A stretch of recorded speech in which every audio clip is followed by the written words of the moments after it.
Hello, everybody, and welcome to episode 2 of this 5-part series of Resistance with the Butterfly Princess and Jennifer Bonham. Now, you may remember episode 1, we talked about resistance as a whole, but today we're going to be discussing diplomatic and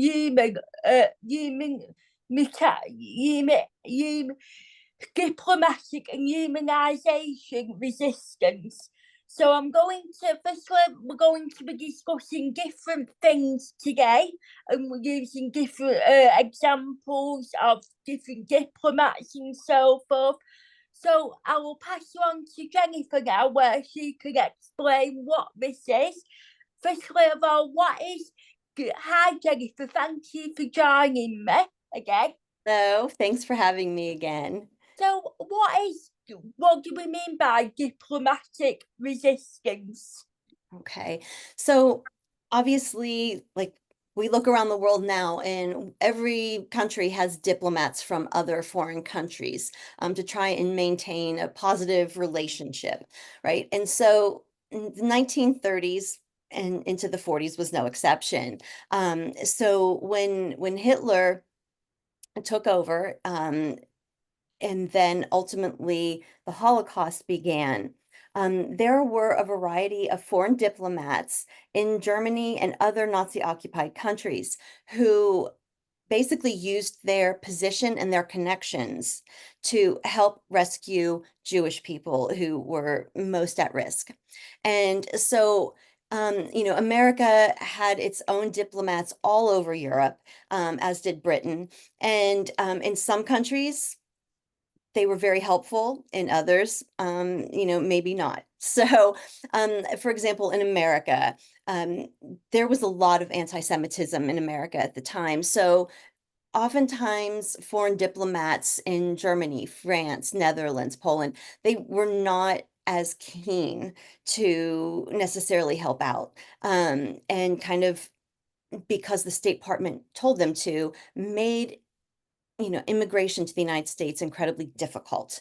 And so, but we also have exceptional diplomats, and I want to highlight two today to talk about how they used their power and position to help the Jews of Lithuania and of Hungary.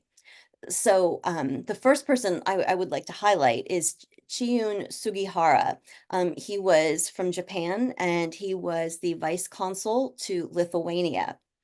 And when he was very generous with exit visas, for example, and would give them to any Jewish person who came and was in need.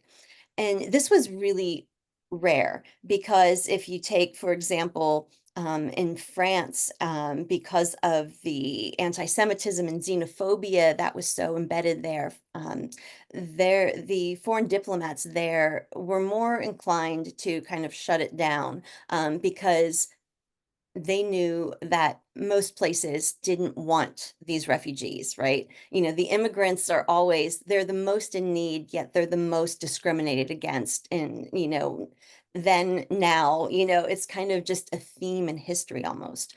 So what Sugihara does is just really incredible. And ultimately, when the war began, he got recalled back to Japan, and this was before Japan was fully embroiled in the war. But that is part of the reason he gets recalled because, Japan joins the Axis. And so the story goes that when he and his wife were on the train and they were leaving Lithuania, he was literally throwing exit visas out the train window, just like in stacks. Okay, and people were grabbing them off the ground, and he had already had them all signed and stamped and everything. And so it's estimated that he saved somewhere between 6,000 and 10,000 Jewish people from Lithuania. And so that is just really like mind-blowing when you think about the whole thing, the Holocaust as a whole and what other foreign diplomats were doing. So he really he's ultimately declared as righteous among the nations, which is the Yad Vashem in Israel. That is the most prestigious honor that they can bestow upon a non-Jewish person who essentially risks their lives to save the lives of Jewish people during the Holocaust.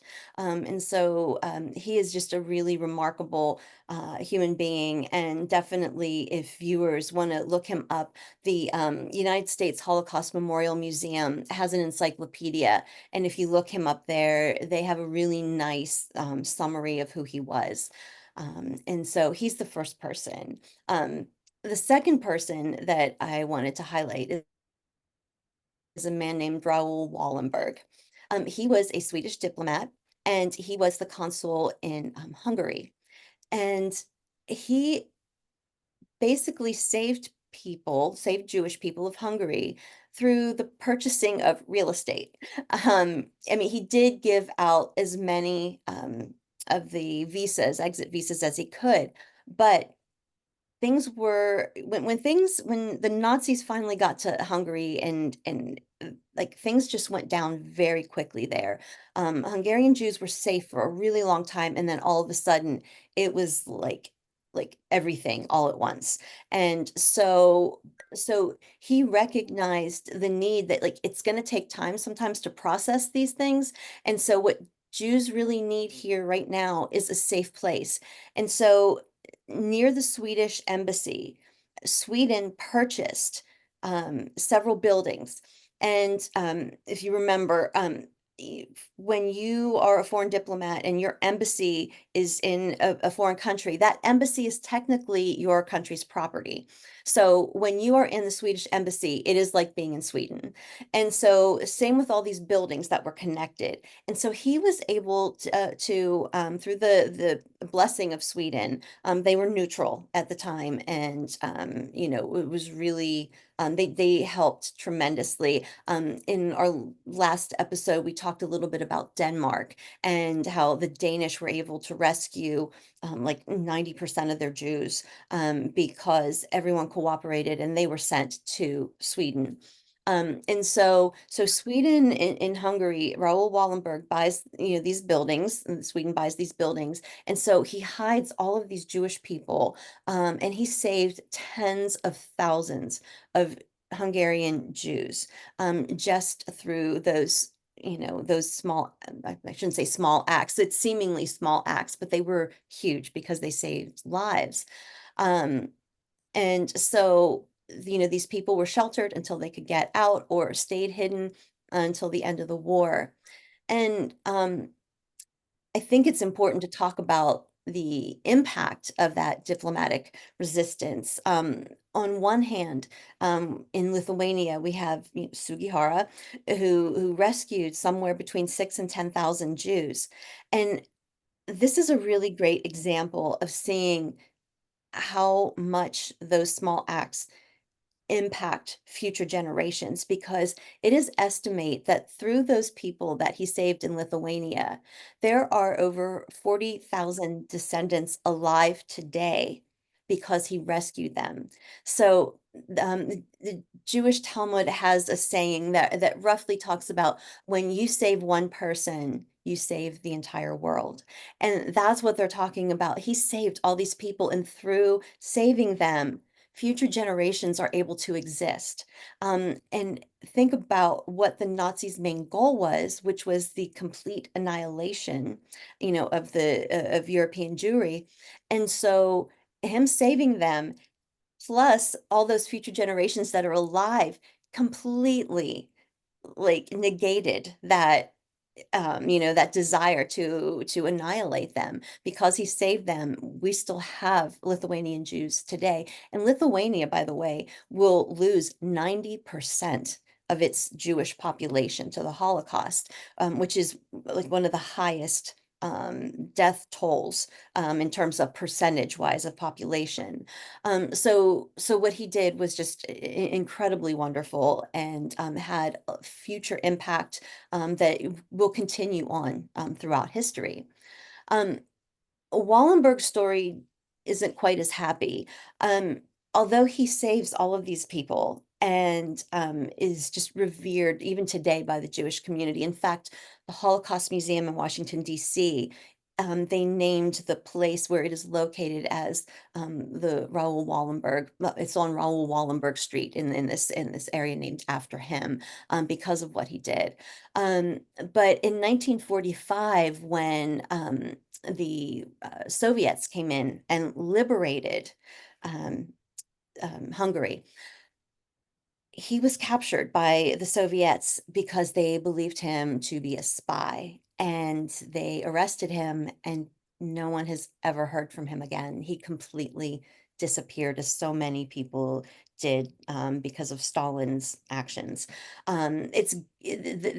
Historians kind of guess that he probably died in some form of a Soviet prison or gulag. And the conditions there were notoriously awful. So it would make sense that that happened. But so, he literally gave his life to do this. And, two different endings, but the impact nonetheless was huge for the Jewish community. And so that's why we talk about diplomatic resistance and the important role diplomats do play in the rescue or the demise of a population.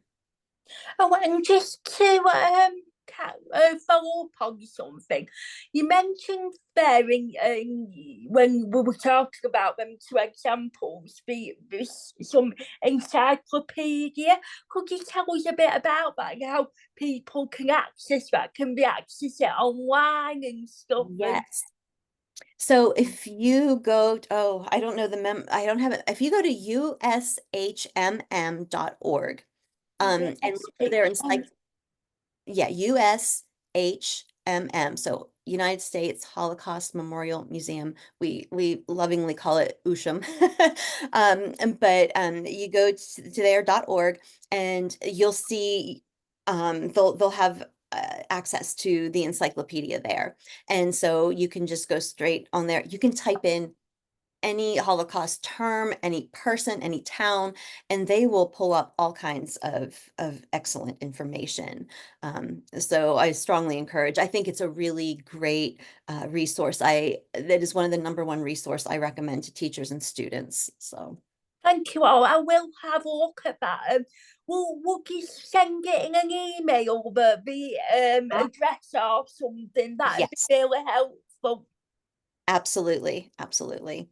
So, if not, cause I know that we talked about them two people and the Swedish person actually died, but we know that life would have been very scary for these people because they were also risking their lives every day to help these people who were in need.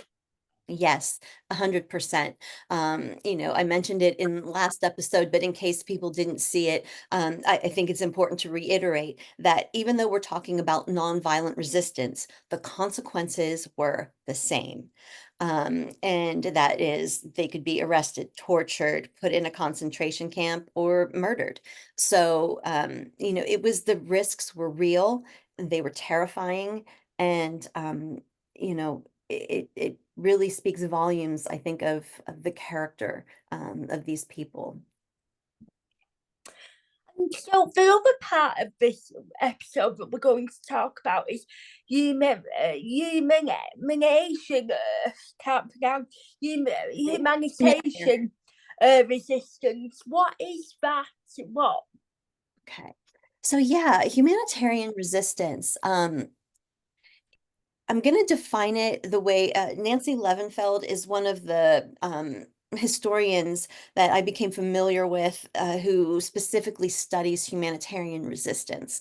And she defines it as illegal activities carried out clandestinely to thwart an oppressor for the purpose of saving human lives. That's an excellent, succinct definition. The ways in which they do that, however, are incredibly broad. And this is one of the things I'm most interested in is humanitarian resistance, because basically, where diplomats were saving lives through their positions of power and their connections, um, these people were doing so through the administration of aid and relief. These groups of people ended up in Nazi Germany and other Nazi occupied territories because they were there to administer humanitarian assistance. But over time, this assistance evolves into humanitarian resistance. Um, Most of these organizations began on a legal above board being in countries that Nazis or the foreign governments who were aligned with the Nazis had approved for them to be there.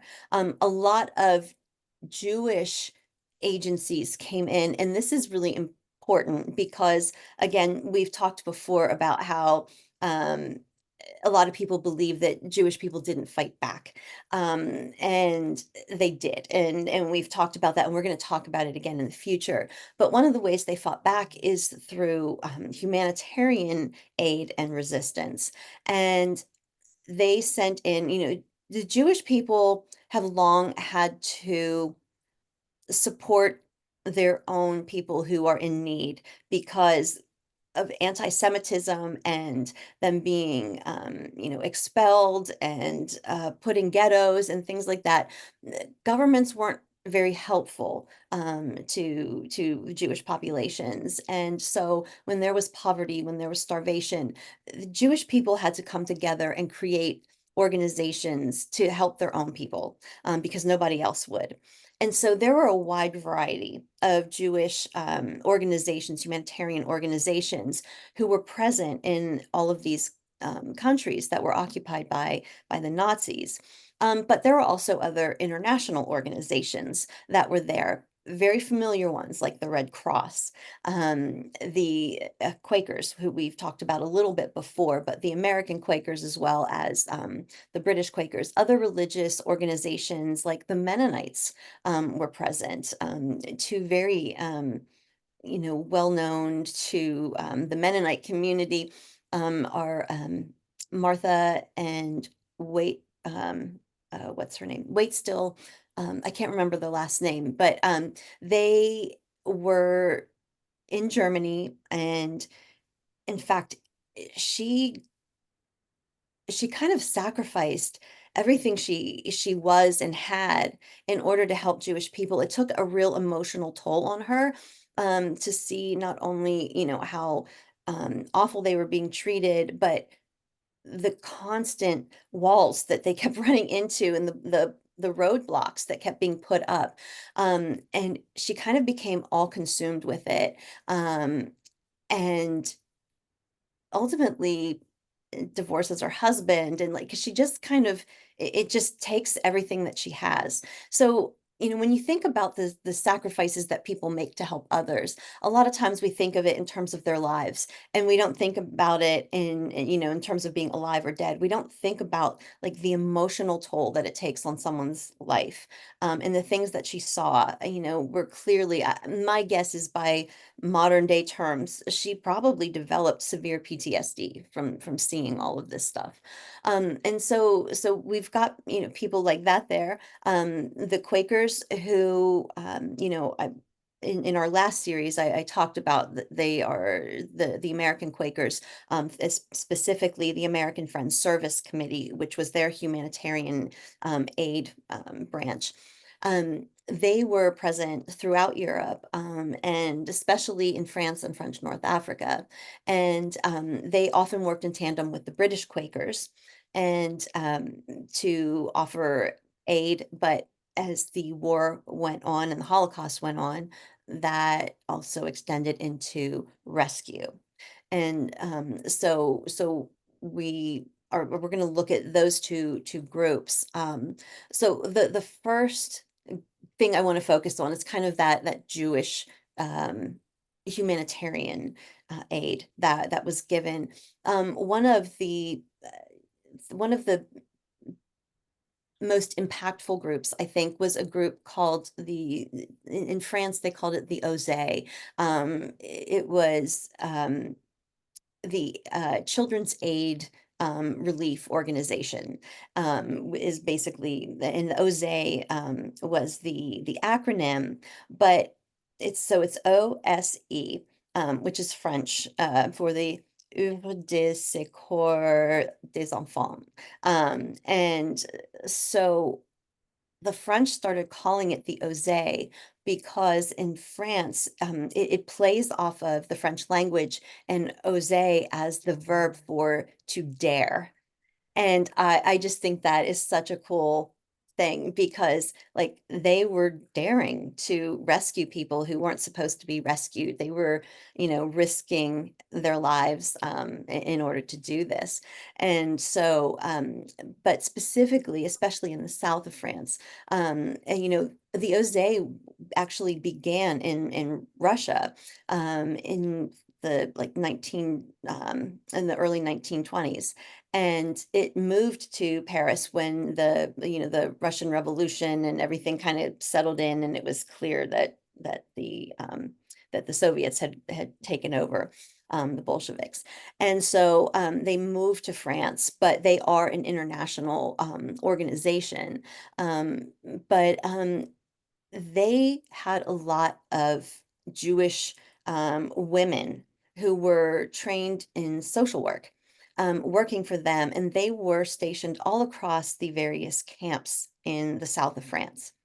And what began as simply providing food, medicine, other resources, very kind of quickly turned into rescue missions. And that is when everything becomes a high risk. Because I said they were in part above board. And so their presence in those camps was allowed. But what they were doing to rescue, particularly children, was not permitted and carried that same risk of imprisonment, torture, or death.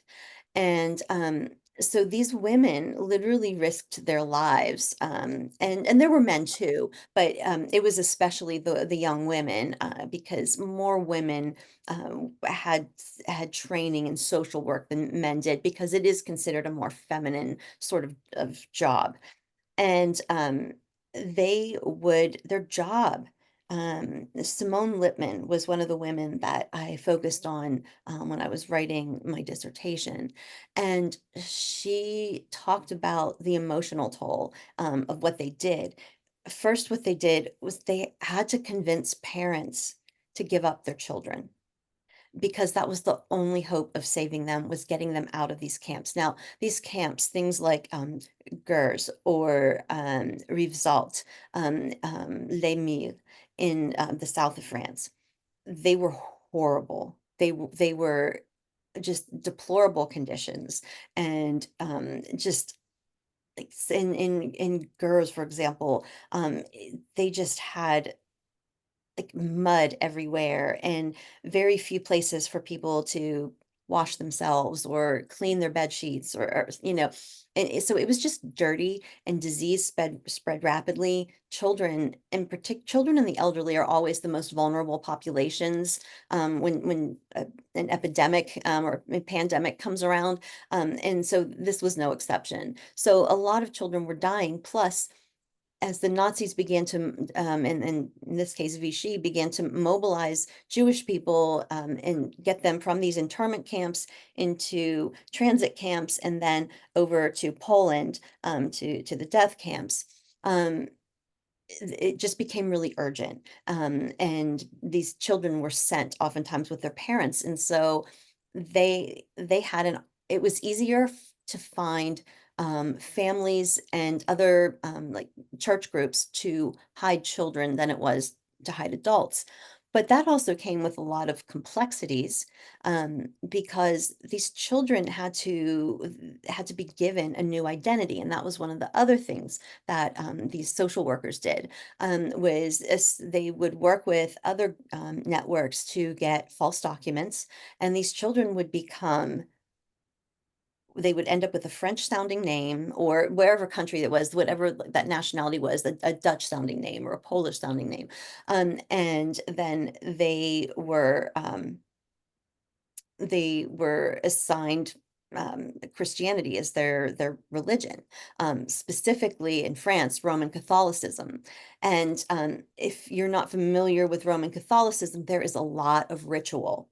And the ritual, like once you hit a certain age, kids would have known how to cross themselves, how to genuflect, how to say the Hail Mary, and so forth. So these kids would have to learn their new identity and be able to say it without hesitation, which is fine for like a 12-year-old, but think about like a 4-year-old, something like that, who understands, like, who just barely has an understanding of who they are. And so, it was a lot of difficulties. There's this book I read called Doors to Madame Marie's, and this woman talked about what it was like being rescued in that manner and having to assume a new identity and a Catholic identity. And when she got to the home that was going to be hiding her, the woman took her and another girl, a Jewish girl who were there, took them up to the room, like locked herself in the room with them and said, before you can eat or do anything else, you have to memorize the Hail Mary, the Lord's Prayer, and all of this stuff, because if they don't know it like the back of their hand, it is going to send up all kinds of red flags. And it was not above the Nazis to ask them to recite those things. So there was that. And then after the war, this causes a huge difficulty, because a lot of times children were rescued, but parents perished. And so all of these Jewish children were being raised as Christian, and they lose that Jewish identity.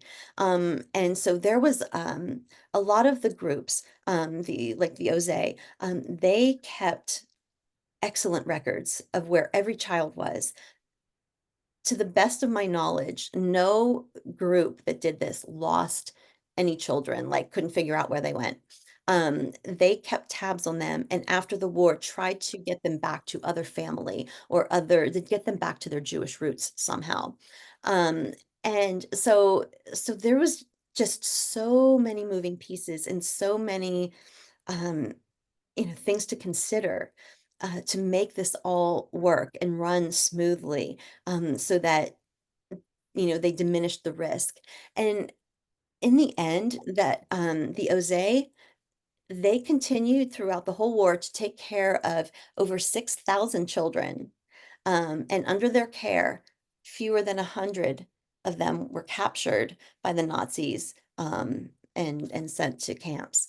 So they have an excellent record. And in fact, what the Oze does in the south of France is what sets up the modern social welfare system, helps to set up the modern social welfare system in France, and it serves as a model for all of Europe.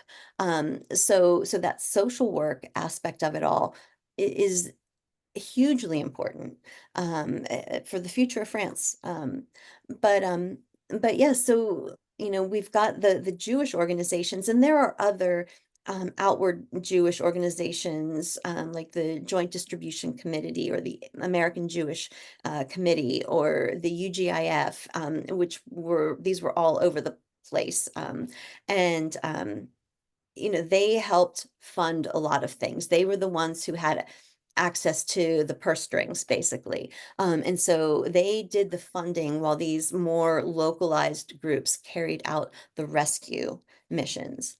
Um, so um, the other group I wanted to mention, in addition to the Quakers and the Oze, is the Emergency Rescue Committee, or the ERC. And that's an American thing, but it's become a little more well-known because about a year or so ago, maybe it's 2 years now, Netflix put out a 10-part limited series called Transatlantic. And it is, I'm going to say, loosely based on the work that the ERC did. It focused on the man who kind of ran it all, and his name was Varian Fry, who was an American. And this ERC is formed with a very specific mission, and that is to try and rescue academics, artists, like famed writers, people who contributed to society, culture, and academia, um, but were Jewish and were being targeted by the Nazis. And so they went, he went with a woman named Mary Jane Gold. She was a wealthy heiress, and she funded a lot of what they did. And there was also the help of Miriam Davenport, a woman, an American woman, and Albert Hirschberg, who was German and helped them and would go on to become like a world-renowned economist. Um, but they are like the kind of the core group that ran the ERC. And one of the things that is really important to recognize with all of these groups that I'm talking about is that they liaised between different networks, and to build larger networks that could help more Jewish children specifically. And so for example, one of the people he liaised with, we talked about her in our very first series, the Angel of Casablanca. The Benatar was her last name, and Hélène Kazé Benatar, and he worked with her to set up this whole route to he and the ERC were in centered in Marseille in the very south of France. So they were on a Mediterranean port, and they would get save as many Jewish people as they could, get them on these ships, and then they would go to Algeria and then Casablanca, where she would get more people, put more people on, help people get whatever paperwork they needed. And then they would go to Portugal, where usually like the joint distribution, Jewish Joint Distribution Committee, usually referred to just as the joint. They were there, and then they helped process people and get them to where it was they needed to go. And so communication was essential. And these groups served that purpose very well, because of their above ground contributions. They were able to do this clandestine stuff. So it was a network that was wide, but it was also deep. And it was the way that they were able to get the job done. And so the ERC, just a few people that they saved, the artist Marc Chagall, artist um there was Mary, no, not Mary Jane Gold is the woman, Hannah Arendt, sorry, that's who I was trying to think of. Hannah Arendt, who was a writer and a political philosopher. She wrote a lot after the war, and has some very famous books out. And Max Ernst, and just these really important people were able to be rescued, and because of that. So yeah, that's like the humanitarian side of things. And what was sort of like, because I'd be really interested to learn, what was the education like for these children in the camps and stuff? Because I've read in some respects, historical fictions, that there were some like classroom set, little like classroom set in some of the camps where children could still learn and be educated slightly. Yeah, that's correct. And they had them in camps, but um, the Oze, the American Quakers, the British Quakers, they all worked together to establish children's homes throughout Europe, and especially in the West, in Western Europe. And these children's homes, there were adults present there to, obviously care for them, but there were always teachers there who helped to educate. They tried to make these children's lives as normal as humanly possible, considering, the circumstances. And they felt very strongly that education was a huge part of that. Um, and so, yeah, there were, whether it was the camps or in the children's homes, um, there is a video, it's like a newsreel basically, that it's on the American Quakers website for sure, the afsc.org. But I think you can probably look it up on YouTube. But it is a video of everything that they are doing in these children's homes. It's showing them give vitamins to children to help, because food was rationed, it was difficult to get a hold of, and so the vitamin program was something that the Americans brought to Europe at that time, to help kind of, compensate for the nutrition they were losing because of the shortages and the rations. But they also had feeding programs. They had the little schools. And they have like videos of the children like outside playing, in the outdoors, and you would never know it was taking place during the Holocaust. It looked so incredibly normal. And again, that goal of trying to keep, things as normal as possible, because they already had endured so much trauma, and so there's also, they have like a little recording of all the kids standing like you would pose for like an old school like classroom picture, and they sing a song and they say thank you to all of the donors from around the world who've been donating money to help keep them, afloat, kind of thing. So so these children's homes, there were over a dozen of them throughout France, Belgium, I'm not sure how many the Netherlands had, but they were, they did focused on that education piece. Well, thank you, Jennifer. That's really been insightful today. We really look forward to the next episode. Okay, me too. Thanks a lot. Thank you. Bye bye, and Bye. thanks for tuning in, everyone. Thank you.